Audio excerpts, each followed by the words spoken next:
Hello, my name is James and welcome to Mirror Domains. Today I'm going to be talking about The Neon Demon that came out earlier this year but had limited release, and I just haven't been able to track it down till now. So I popped it in last night. I was ready to go. Now, let me just say right off the bat that I'm not a huge fan of this director, and I know that may turn some of you off, but I think so far this is probably my favorite film from him. Okay, so let me give you the synopsis. It's basically this young girl comes to LA wanting a modeling career, and she finds out that the fashion industry, the modeling business, is really a cutthroat industry. Literally. And that's about the gist of the film. Okay. In regards to his other films, it is a lot more linear. It has a lot more of a cohesive story to it. You know, Drive was pretty close. It had a pretty straightforward story.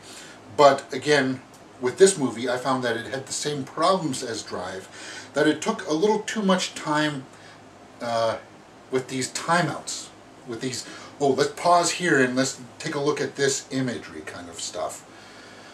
And that is the kind of thing that fans of Winding Refn like about him, and this is also something that people who don't like him don't like about it. So let me just break it to you straight up with my score sheet. As you know, acting, directing, and story are out of a possible 2 points. I gave acting a serviceable 1 point, because as much as I want to say that Jenna Malone was good in it, or Elle Fanning was good in it, there was no, it was all deadpan kind of monotone stuff. And if you want to say that that's brilliant, fine, but there were no scenes in it where that made me jump out and say, yeah, that's good acting. There was no Daniel Plainview milkshake kind of moments in this movie.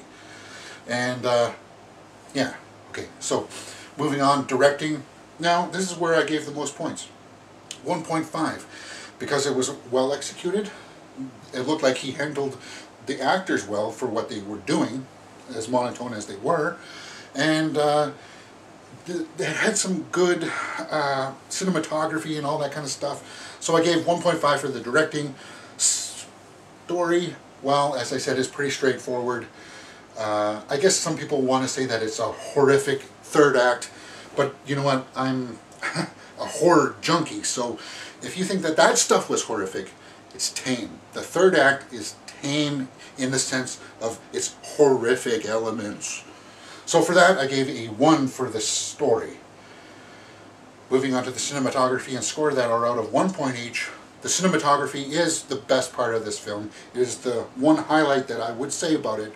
So I gave that a full 1 point. The color palette is beautiful. The score, it was serviceable for me, but I could see how some people could like it because it actually did accent a lot of the scenes really well. So for the score / soundtrack, I gave it a full 1 point. The watchability factor, I know that none of my friends are going to go see this. I don't know how many of you are going to go see this. My feelings tell me that only Nicolas Winding Refn fans are going to go see this. So for that, I would say, for the majority, see it when it's free. 0.5 for the watchability factor. Adding all that up, that is a 6 out of 10 for The Neon Demon. By far my favorite Nicolas Winding Refn film. And that's not saying too much. I still wasn't a fan of it. I still don't want to watch it again. Okay. Now, if you want to know how these categories work, look in the cards. It'll show you a playlist, and it'll break down each category.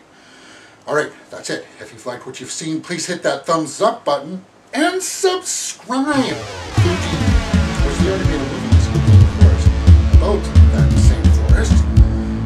And you think it's just going to be this story?